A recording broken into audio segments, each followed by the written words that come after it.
जय शिवराय.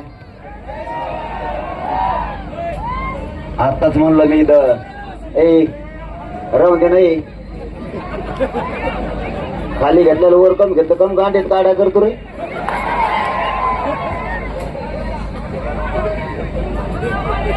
मी आताच मसुरी गावात होतो, तिथंच मी सांगितलं बार्शीचा नाद नाही करायचा. हे लोक वैराग सगळ्या बार्शी तालुक्यात लोक हे वेगळेच आहेत. यांना स्वतःच्या जातीच्या लेकराची जाणे अन्याय झाल्याच्या नंतर यांच्या लक्षात येतं करायचं काय. आणि खरंच तुम्ही म्हणलात तसं मराठ्यांचं आणि पाटलाचंच रक्त माणसाच्या अंगात असावं. मराठ्यांच्या मदतीला नाही येणार ते भेसळीचं रक्त काहीच कामाचं नाही. समाजाचे लेकरच मरायला लागलेत. बघा ना, साधं उदाहरण आहे.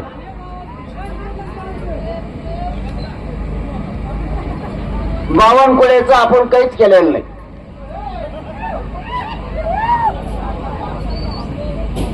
त्याच्या कधी वाटा गेलो नाहीत, त्याला कधी आपला विरोध नाही. त्यांनी आपले प्रमाणपत्र रद्द केले का? मराठा समाजात संभ्रम निर्माण झाला पाहिजे की प्रमाणपत्र टिकत नाही. ज्यांचं प्रमाणपत्र रद्द केलं त्यांच्या भावाची व्हॅलिडिटी आहे, दुसऱ्याचं 150 वर्षापूर्वीची नोंद आहे. तुम्हाला लक्षात येत आहे ना सगळं? तरी पण आपले मंत्र्यांनी दबावपोटी रद्द केले. तुम्ही जर एक राहिले नाही तर 100% मराठ्यांच्या पुढच्या पिढ्या बर्बाद झालेल्या असणार आहेत.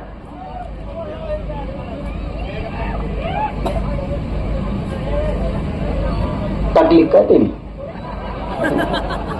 या टायमाला तेव्हा मारले असतो टाकून आलेला, आणि ते काही रेटच नाही कोणाला. त्याने तेवढे 15-16 जण एकट्याने बेजार केले, एकट्याने तेवढे.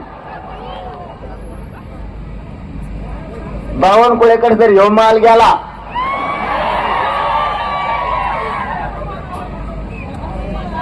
तर बावनकुळ्याचं दावाच घालायचं काम आहे. काहीच गरज नसताना मराठ्यांच्या वाटा गेले. माझं म्हणणं आहे बावनकुळे किती जातीवादी आहे, मराठ्यांच्या नेत्यांनी शिकला पाहिजे. ते मराठ्यांचं वाटोळं करण्यासाठी मंत्रिपदाचा गैरवापर करतोय आणि मराठ्यांचे सगळ्या पक्षातले आमदार मंत्री आणि खासदार एकही बोलत नाही. आमची एक सगळ्या मराठ्यांच्या नेत्याला विनंती आहे, गरीब मराठ्यांचे लेकर संकटात आलेत, त्यांच्या पाठीशी उभा राहा. नसता आमच्यावर अशी वेळ येणार आहे. तुमचं रक्त मराठ्याचं आहे का नाही? तुमची पैदास नेमकी कोणची हे म्हणण्याचा वेळ येऊ देऊ नका, कारण तुमचेच लेकर बाळ संकटात सापडेल. तुम्ही तुमच्या जातीसाठी धावलं पाहिजे. आता समाज संकटात सापडेला आहे. शिरसाटने सुद्धा प्रमाणपत्र रद्द करायला लावलेत आणि बावनकुळेने सुद्धा. फडणवीसांना किती वळवळ करू द्या आणि एकनाथ शिंदे साहेबाला सुद्धा करू द्या, यांचा माज मोडल्याशिवाय मी गप्प बसणार नाही. तुम्ही चुकीचा पाऊल उचललाय. मी असा माणूस आहे की मी शिंदे साहेबाला प्रचंड मानणारा. त्या माणसानं मराठ्यांच्या नोंदी शोधल्या, समिती गठीत केली आणि 58 लाख नोंदी शोधायला लावल्या. त्याच्यात सगळ्यात जास्त मरमर त्यांना करू लागले शंभूराज देसाई साहेब आणि उदय सामंत साहेब. ज्या शिंदे साहेबांना मराठ्यांना 58 लाख नोंदी दिल्या, या शिंदे साहेबाच्या शिरसाट मंत्र्यांना त्या रद्द करायचा घाट घातला शिंदे साहेबाच्या सांगण्यावर. ज्या फडणवीसांना मी मुंबईला आपण सगळे गेलो होतो तेव्हापासून एक शब्दाने दुखवलं नाही. त्या फडणवीस साहेबाच्या सांगण्यावर बावनकुळ्यांनी मराठ्यांचे कुणबी प्रमाणपत्र रद्द करायला सुरुवात केली. माय बापा मी काय चुकीचं बोलतोय, काय वाईट बोलतोय? माझा समाज माझ्यासाठी प्रिय आहे. माझ्या समाजाच्या लेकीबाईचं लेकराबाळाचं वाटोळं मी नाही होऊ देणार, तुम्ही सुद्धा होऊ द्यायचं नाही. पक्ष नंतर पक्ष, बाप नाही आपला. आपला बाप मराठा समाज आहे, आपला बाप. सगळ्याच्या कण जिरायची ताकद एकट्या मराठ्यात सगळ्याचा कण जिरू शकते. ते म्हणतात कोणते हातात घेऊ? येड्या गांडीच्या तुम्ही कोयते हातात घेणार, मराठ्याच्या हातात तालवारी असतात ते येड्या गांडीचे. गाडी सुद्धा बसून जाणार नाही, धोरण लागल्यासारखं लागल. इतकं टोकाचं पाऊल उचलायची बावनकुळ्याला काहीच गरज नव्हती. तरी पण उदय सामंत साहेबांनी सांगितलंय काल परवापासून आमची झालेली चूक आम्ही सुधारतो.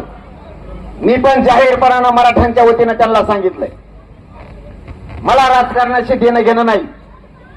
तुम्ही जर माझ्या मराठ्यांच्या बद्दल केलेली चूक सुधारणार असले तर तुमचे आणि मराठ्यांचे संबंध पहिल्यासारखे चांगले राहणार. पण तुम्ही जर चूक सुधारली नाही तुमचा पक्ष खड्ड्यात गेलाच म्हणून समजायचं. तेच माझं म्हणणं आहे. फडणवीस साहेबांनी सुद्धा त्यांची बावनकुळ्यांनी केलेली चूक सुधाराव. आम्हाला राजकारणाशी काहीच देणं घेणं नाही. मराठ्याचे आमदार खासदार भाजपमध्ये असणारे मंत्री यांनी सगळ्यांनी फडणवीसांना सांगावं आपल्या बावनकुळ्यांनी केलेली चूक दुरुस्त करा. एक शब्द सुद्धा फडणवीसांना बोलणार नाही. पण चूक का सुधारली नाही? 29 ऑगस्ट पासून मात्र भयानक आंदोलन सुरू होणार आहे. यांनी लय छेडलंय, भयान छेडलंय लोकांना, भयान. यांनी मुस्लिम समाजाला बेजार केलंय, यांनी दलितांना बेजार केलं, यांनी शेतकऱ्यांचं पूर्ण वाटोळं करून टाकलंय. पण आता गाठ मराठ्यांसंग आहे, तुमचे लक्षात ठेवा. तुमचा मात जिरेल्याशिवाय मी गप्प बसणार नाही. नसता माझ्या मराठ्यांच्या वाटाला जायचं नाही. ते बावनकुळ्याचा आपला काहीच संबंध नाही राव. हेकणं जाऊन कसलं दिसतंय? असा प्राणी जन्माला आलेला नाही त्यासारखा दिसतो असा महाराष्ट्रात. चीनमध्ये सुद्धा नाही बो. ती जुनी एक संस्कृती होती बघा, हडप्पा गप्पा,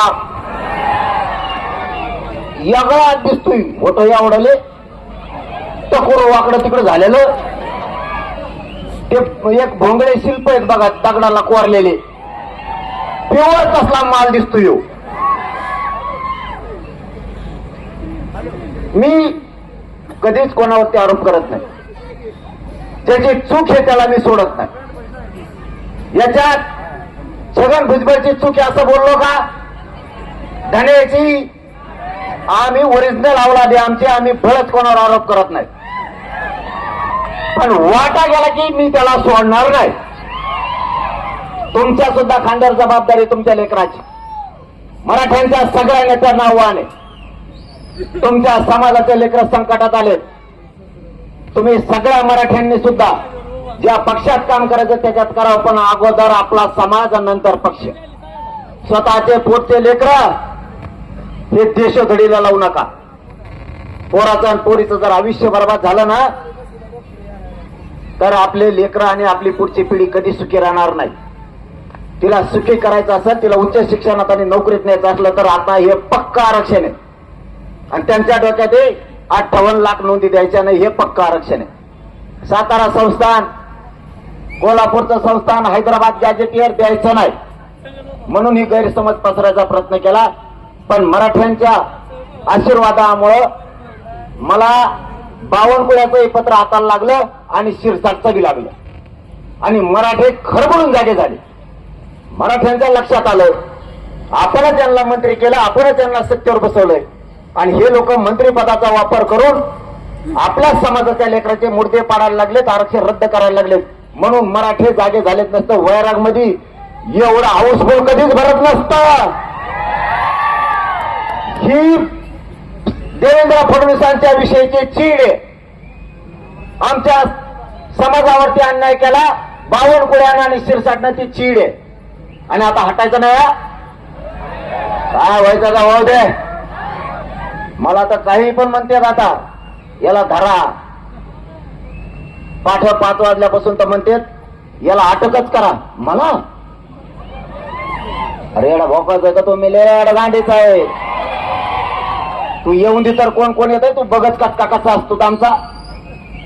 ज्याला सकट पोर उठून आणते, मला सुद्धा कुंकड चालीला मिळ नाही लागणार गणपती चालीला. तू एवढे सोपे समजू नको. यांनी अफगाणिस्तानपर्यंत हल्लेत लोक. इथून आणि झालीत गेले तर ते अफगाणिस्तान आलं तरी यांच्या लक्षात नाही आलं हाणायचं झालंय म्हणून. एकदा जर यांनी दांडकं उचललं तर मूडच तर सोडणार नाही दांडकं. नादाला लागू नका. आहे ते आमचं सगळं क्लिअर करा. तुम्हाला एक माझी विनंती आहे, तुमच्या महाराष्ट्रात जेवढे संपर्क असतील तेवढ्याला सांगायचं 29 ऑगस्टला अंतरवाली लिहायची. मी तुमच्या लेकरा बाळाच्या कल्याणासाठी तिथं जीवाची बाजी खेळणार आहे. मी मरायला सुद्धा देणार नाही. मरण आलं तरी पत्करण, पण तुमच्या लेकराचं वाटोळ होऊन देणार नाही. फक्त तुमच्यावरती एकच जबाबदारी आहे, एकाही मराठ्यांनी घरी राहायचं नाही. त्यांनी आंदोलनाला एक दिवस का भेट द्यायची. तुम्हाला जसं येता येईल तसं या. स्वतःची मोटरसायकल असेल, टेम्पो असेल, ट्रक असेल, टमटम असेल, पिकअप असेल, ट्रक असत्याल, आंतरवालीच्या आंदोलनाला भेट द्या. यांच्या भोकाटी बसून मी तुमच्या लेकराचं आरक्षण घेतो. ते आपलं वाटोळा करायला लागलेत, आता सोडायचं नाही. बघूयात आता चूक दुरुस्त करत म्हणले केली तर चांगली गोष्ट. तरी आंदोलन 29 ऑगस्टचं होणार. बावनकुळ्याची पुरी खोड मोडणार आहे. बावनकुळे 96 कुळीचा नादी लागलाय. आता बघ 96 कुळीचं रक्त कसलंय. बावनकुळीचं रक्तच माहित नाही आम्हाला कोणालाच. आहे का रे तुम्हाला कोणाला माहित? आम्हाला 96 कुळीचं रक्त माहिती कसलंय. तू आता बघ तुझ्या हातात अधिकार आले म्हणून माजल्यावर करायला लागला, पण तुझ्यामुळं पुढं फडणवीस अडचणीत येणार आहे. आता हे इतकं ताकदीचं आंदोलन करायचं. महाराष्ट्र नाही, देश नाही तर जगाने मराठ्यांच्या एकजुटीची दखल घेतली पाहिजे. एकजुटीची.